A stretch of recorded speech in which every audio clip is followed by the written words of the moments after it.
महाराष्ट्र कांग्रेस अध्यक्ष नाना पटोले ने देवेंद्र फडणवीस को बताया खलनायक, बोले बदनाम कर कई करियर।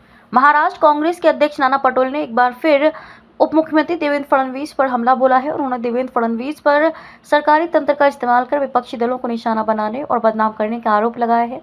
नाना पटोले ने पूर्व बीजेपी सांसद किरीट सोमैया के मुंबई तक डिजिटल चैनल को दिए गए साक्षात्कार का हवाला दिया और कहा कि उन्होंने ऐसी धोखेबाज राजनीति को उजागर किया है जिसमें महाराष्ट्र की विरासत धूमिल होती दिखाई दे रही है। नाना पटोले ने देवेंद्र फडणवीस को बताया खलनायक। कांग्रेस नेता नाना पटोले ने साक्षात्कार का हवाला देते हुए कहा कि किरीट सोमैया ने कहा है कि 2017 में देवेंद्र फडणवीस ने उनसे अविभाजित शिवसेना नेता उद्धव ठाकरे को आक्रामक रूप से निशाना बनाने के लिए कहा था, जो उस समय बीजेपी की सहयोगी थे, जिसके बाद उद्धव ठाकरे बीजेपी पर हावी हो गए थे। नाना पटोले ने कहा कि देवेंद्र फडणवीस खलनायक हैं जो महाराष्ट्र की महान राजनीतिक विरासत को खराब कर रहे हैं। इन 10 सालों में बीजेपी ने एक नया निचला स्तर छू लिया है। इसने प्रतिशोध की राजनीति और छल से विपक्ष को खत्म करने का काम किया है। सरकारी मशीनरी का उपयोग करके ब्लैकमेल किया गया।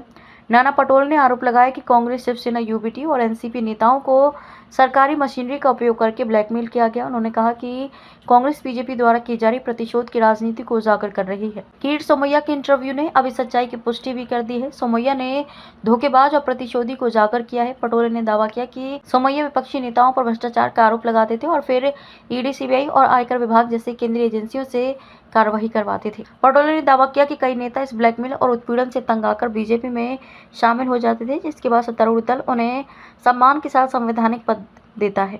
नाना पटोले ने दावा किया कि देवेंद्र फडणवीस ने विरोधियों को दुश्मन मानकर उन्हें बदनाम किया और कई करियर खत्म कर दिए। वरिष्ठ कांग्रेस नेता ने दावा किया कि भ्रष्टाचार का आरोप लगाकर विपक्ष को खत्म करने का काम किया जा रहा है।